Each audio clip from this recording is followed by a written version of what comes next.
திரு ஜீவா, கூட்டணி விவகாரத்தில் திமுக தனித்து விடப்பட்டிருக்காங்கிறது பிரதானமான கேள்வி. அதை விட ரொம்ப முக்கியமான கேள்வி, ஒருவேளை இந்த தனிமையை போக்கிக்கணும்னா அவங்க பாஜகவோடு சேர வேண்டிய ஒரு கட்டாயம் இருக்கா அப்படிங்கிறது இரண்டாவது கேள்வி. இல்லை, பாஜகவுடன் அவங்க சேருவாங்களான்னு கேட்டதுக்கு சார் சொன்னாங்க, சேர வாய்ப்பு இல்லைன்னு சொல்ல முடியாது, சேருன்னு சொல்ல மாட்டேன், ஆனால் சேர வாய்ப்பு இல்லைன்னு சொல்ல முடியாதுனாங்க. என்னுடைய கருத்து சேரக்கூடாது, சேர மாட்டாங்கன்னு நான் நினைக்கிறேன். சேர மாட்டாங்க, ஏன்னா அது தமிழ்நாட்டுக்கும் ஆபத்து, திமுகவுக்கும் ஆபத்து. அவங்க 10 வருஷம் எதிர்கட்சியாக இருந்தாங்கங்க திமுக. அது அதிசயப்பிறவி படத்தில் கூட கிண்டல் அடித்தார் திமுகவை. ஏன் 13 ஆண்டுகள் வனவாசம் போனவர்கள் ஆட்சிக்கு வரவில்லையான்னு ரஜினியை பார்த்து பேசுவார். அது திமுகவை கிண்டல் அடிச்சு தான் சொன்னார். ஏன்னா 77லேருந்து 79 வரையும் அதிகாரத்திலே இல்லை, ஆனால் அவங்க மீண்டும் வந்தாங்க. அப்போ அவங்க இது தீவிரமான அப்போ தான் தமிழ்நாட்டின் இந்தியாவின் தலைப்பு செய்தி கலைஞர், ஆனால் தமிழ்நாட்டின் முதல்வர் எம்ஜிஆருங்கிற பேர் அப்போ தான் வந்தது. இதெல்லாம் ஏன் சொல்லணும்னா, இந்த ஒரு தோல்வி ஒன்றும் செஞ்சிடாது.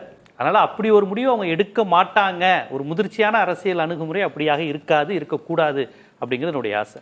அப்புறம் இன்னொன்று, தேர்தல் ரிசல்ட் வர்றதுக்கு முன்னாடியே எல்லா கூட்டணி கட்சியும் விஜயோட கூட்டணி வச்சுட்டாங்கங்க. காங்கிரஸ் எலெக்ஷன் நடந்துகிட்டு இருக்கும்போதே காங்கிரஸ் அவங்களோட தான் கூட்டணி. விடுதலை சிறுத்தைகள் நான் கரூர் சம்பவத்தின் போதே ஆதவ அர்ஜுனாவோட லிங்க்ல இருந்தேன்னு அவரே சொன்னார். நம்ம ஒன்றும் கண்டுபிடிக்கல. அவர் அந்த காலகட்டங்களில் கடுமையாக விஜயை விமர்சித்து கொண்டிருந்தார். ஆனால் நான் ஃபோன் பண்ணி ஆதவ அர்ஜுனாவுக்கு ஆறுதல் சொன்னேன்னு இப்போ சொல்கிறாரு, அவரே சொல்கிறாரு. அப்போ விடுதலை சிறுத்தைகளும் விஜயோட தான் லிங்க்ல இருந்திருக்கிறாங்க, காங்கிரஸும் விஜயோட தான் கூட்டணியில் இருந்திருக்கிறாங்க. மதிமுகவுக்கு ஐயோ நான் சின்ன மட்டும் மாற்றி நிற்கலையே அப்படிங்கிற அந்த ஒரு இதை வெளிப்படுத்துறாரு. ஒரு தம்பி எனக்கு சின்ன மாற்றி நின்ட்டேனே தம்பி, இல்லைன்னா உங்களோட வந்திருப்பேன்னு அவரே வெளிப்படையாக சொல்கிறாரு. அவர் பொதுவாகவே உணர்ச்சி வசப்பட்டு இந்த மாதிரி நிறைய பேசியிருக்காரு. ஒரு முறை அப்போலோவில் ஜெயலலிதா அம்மையாருடைய அந்த ஃபாரின் மருத்துவருடைய விசிட்டிங் கார்டை வாங்கிட்டேன்னு சொல்லி அவர் உணர்ச்சி வசப்பட்டு தான் பேசினார். அதனால் அவங்க 2 பேருமே போக தயாராகிட்டாங்க. விஜய் வீட்டுக்கு வந்தப்போ வைகோவுடைய ரியாக்ஷன்லாம் நீங்கள் பார்க்கணுமே. ஒவ்வொருத்தரையும் கூப்பிட்டு இவங்களாம் உங்களுக்கு தான் ஓட்டு போட்டாங்கன்னாரு. ஒரு அரசியல்வாதி அப்படி செய்வாராங்க? அவங்க ஓட்டு போட்டதாகவே இருக்கட்டும், அப்போ இவர் கட்சிக்கு என்ன அடையாளம் இருக்குது? இவர் ஒரு கட்சி நடத்துகிறாரு, இவருடைய வயது அனுபவம், அவர் மகன் வயது விஜய் இவர் மகன் வயதை விட குறைவானவர். அவர் இல்லை அந்த வயது இருக்குன்னு வச்சுக்கோங்களேன். இவரை அவர் மரியாதை நிமித்தமாக முதலமைச்சர் பார்க்கும்போது நல்லா பண்ணுங்க, உங்களுக்கு என்ன உதவினாலும் செய்யலான்னு சொல்கிறது அரசியல் மாண்பு. வீட்டில் உள்ள எல்லாரையும் கூப்பிட்டு இவங்கெல்லாம் உங்களுக்கு தான் ஓட்டு போட்டாங்க அப்படி சொன்னார்னா யாரும் அப்போ என் கட்சிக்கு ஓட்டு போடலன்னு தானே அர்த்தம். அப்போ அவங்க விஜய் ரசிகருங்கிற ஒரு நிலைக்கு அவங்க போயிட்டாங்க.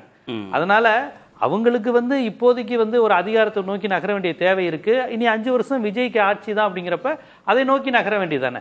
அதுவும் வைகோவை பொறுத்தவரைக்கும் கூட்டணியில் யார் இருக்காங்களோ அவங்களுக்கு ரொம்ப அந்த கட்சியினுடைய ஆதரவாளராக இருப்பார். ஜெயலலிதா அம்மையார் படம் போட்டே ஒரு முறை செயற்குழு இதெல்லாம் நடத்தினாங்க. ஜெயலலிதா அம்மையாருக்கு அவ்வளவு ஆதரவாளராக தீவிரமாக இருந்தார். மோடிக்கு ஆதரவு பிஜேபியோட அலைன்ஸ் 2014 வச்சாங்க, பாமக, மதிமுக, தேமுதிக. அப்போ மோடியுடைய அந்த திருமண விவகாரம் விமர்சனம் வந்துச்சு, மனைவியோட சேர்ந்து வாழலன்னு. அப்போ ஆர்எஸ்எஸ் இயக்கம் மாதிரி ஒரு உலகத்தில் ஒரு உன்னத இயக்கம் கிடையாது.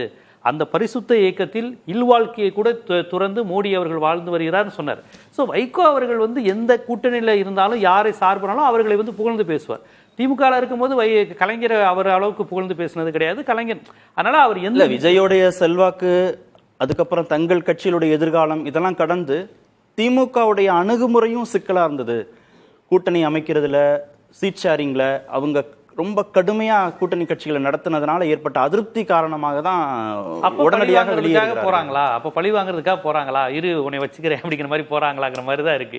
என்னையே கேட்டால் அவங்க விஜய்க்குங்கிற ஒரு மாசு இளைஞர்கள் அங்கே போகிறத பார்த்து அவங்க பொண்ணொன்று வைகோ போன்றவர்கள்லாம் தோழர் சொன்ன மாதிரி திமுக எதிர்ப்பில் உருவான கட்சி தான். அதனால் அது மனதார திமுகவினுடைய கான்செப்டாக அவங்கள ஏற்றுக்கலைங்கிறது தான் இப்போ இந்த காலகட்டம் வரையும் பார்க்க முடியுது. என்னதான் திராவிட கட்சி கட்டமைப்பு நம்ம ஒன்றும் சேர்ந்துக்கிறோன்னு சொன்னாலும் இன்றைக்கி விஜயை புகழ்ந்த புகழ்ச்சி இருக்குல்ல, அது ஏன்னா இப்போ மற்றவங்க அமைச்சரவையில் பங்கு பெற்றுட்டு பேசுகிறவங்கள விட இன்னும் ஆதரவுன்னு தெரிவிக்காமலே அவர் அந்த அளவுக்கு ஆதரவு தர்றாங்க.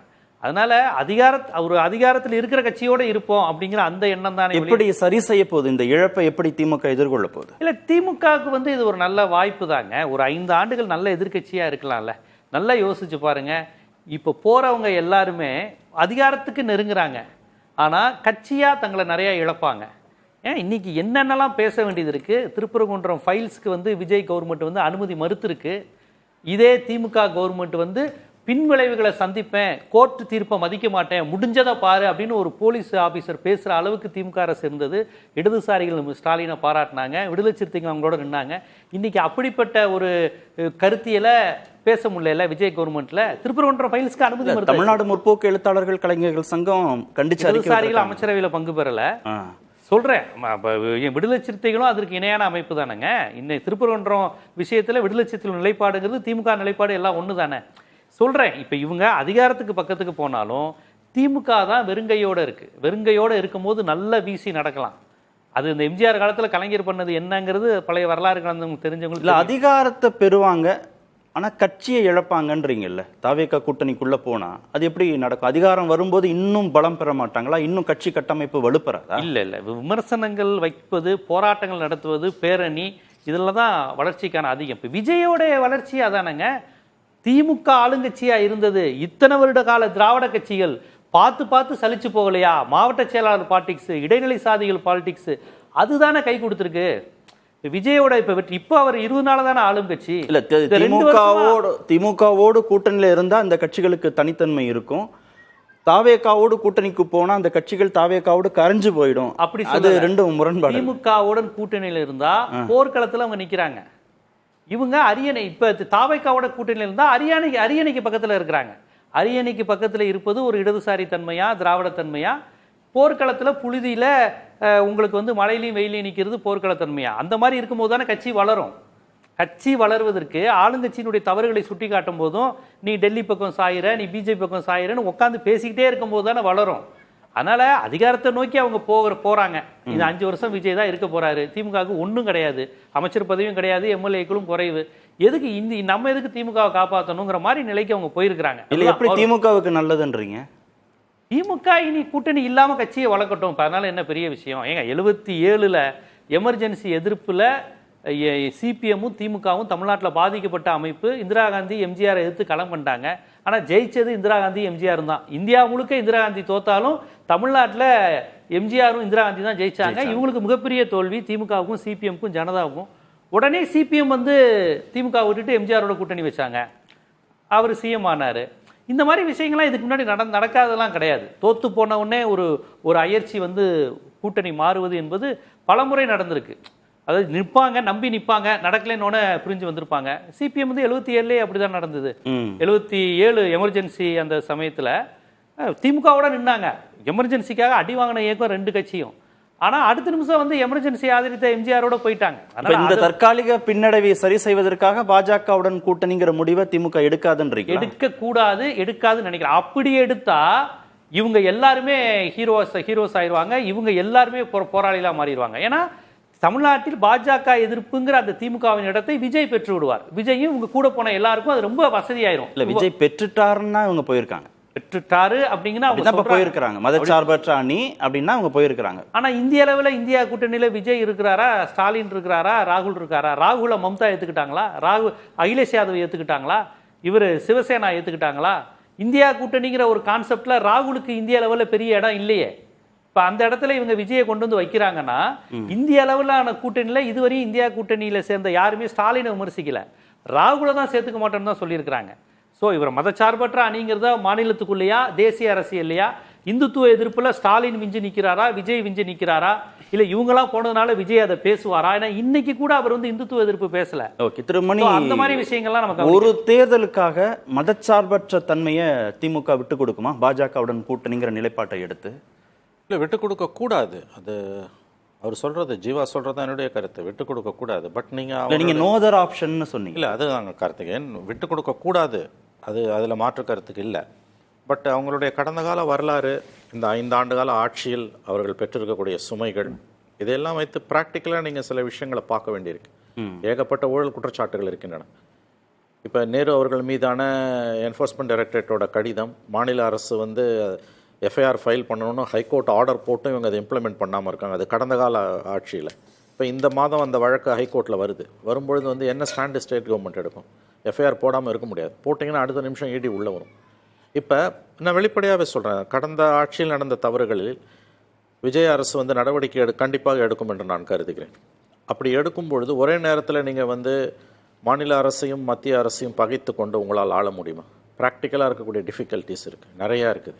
இந்த 5 ஆண்டு காலத்தில் அவர்கள் செய்த தவறுகள், நீதிமன்றத்தின் கண்டனத்திற்கு உள்ளான ஊழல் குற்றச்சாட்டுகள், இடி ஃபைல்ஸு, இதெல்லாம் வச்சு பார்க்கும்பொழுது அனுபவ ரீதியாக நீங்கள் வந்து ப்ராக்டிக்கலாக பார்த்தீங்கன்னா, யதார்த்தத்தின் அடிப்படையில் பார்த்தீர்கள் என்றால், ஒரே நேரத்தில் மாநில அரசையும் மோடி அரசையும் பகைத்து கொண்டு இன்றைய திராவிட முன்னேற்ற கழக அரசால், அன்றைக்கு 76 கலைஞர் இருந்தது 13 ஆண்டுகள், அது பழைய வரலாறு, அதை இன்றைக்கி பேசுகிறதுல அர்த்தம் கிடையாது. இந்த அரசால், இந்த கட்சியால் அதை சமாளிக்க முடியுமா என்றால், அவர்கள் முன்னால் இருக்கக்கூடிய அந்த சவால்கள் மிக மிக வலுவானவை. இப்போ தாவேகாவுக்கும் பாஜகவுக்கும் நல்லுறவு இருக்கும் பட்சத்தில் இது நடக்கும் அப்படி? நல்லுறவு இருக்கணும்னு அவசியம் இல்லை. அந்த கேள்வியை மன்னிக்கணும். அந்த கேள்வி தவறு என்று நான் கருதுகிறேன். அதாவது வந்து நீங்கள் அவங்க உறவு அது நல்லுறவாக இருக்கட்டும், அல்லது வந்து அது வந்து எப்படி வேணால் இருந்துட்டு போட்டோம். நீங்கள் திராவிட முன்னேற்ற கழகத்தின் பார்வையிலிருந்து, அதாவது அவர்களுடைய கோணத்திலிருந்து பார்ப்பீர்களே ஆனால், ஒரே நேரத்தில் இங்கே இருக்கக்கூடிய ஒரு மாநில அரசையும் மத்திய அரசையும் எதிர்த்து அரசியல் செய்வது கடினமானது. உண்மையிலே இன்றைய திராவிட முன்னேற்ற கழகத்திற்கு அது கடினமானது. இப்பயே நான் சொல்றேன், இந்த 2-3 வாரங்கள் நடந்த சம்பவம், திமுகவையும் அதிமுகவையும் தாவேகா பலவீனப்படுத்தட்டும், மேலும் மேலும் பலவீனப்படுத்தட்டும்ங்கிற புள்ளியை நோக்கி பாஜக நகரும் பட்சத்தில் தானே, அதுக்குதான் அந்த கேள்வி.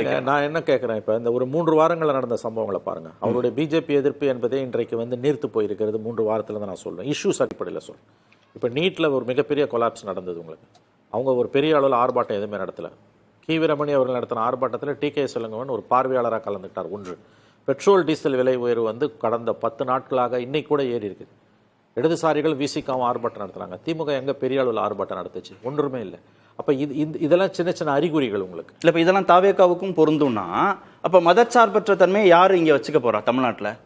இல்லை, தாவேகாவும் ஆர்ப்பாட்டம் நடத்துற பேசுறது தாவேகா விடுங்க. நீங்க அவங்க மோடி எதிர்ப்பு கிடையாது, அவங்களுக்கு பிஜேபி எதிர்ப்பு கிடையாது. நீங்க இவங்க 2 பேரும் ஒன்னா சேர்த்து ஆர்கியூ பண்றதே தவறு. நாம் பேசுவது திமுக தனித்து விடப்பட்டிருக்கிறதா இல்லையா எனும் பொழுது, எழக்கூடிய எதிர்கால சூழல்களை பற்றி நாம் விவாதிக்கும் பொழுது, என்னுடைய பார்வை ஒரே நேரத்தில் அவங்க விஜய் அரசையும் மோடி அரசையும் எதிர்த்து அரசியல் பண்ண முடியாது. ஒரு ஸ்டாண்ட், ஏதாவது ஒரு பக்கசார்பு எடுக்க வேண்டிய நிலைக்கு அவர்கள் தள்ளப்படுகிறார்கள் என்று தான் நான் பார்க்கப்படுகிறேன். ஓகே.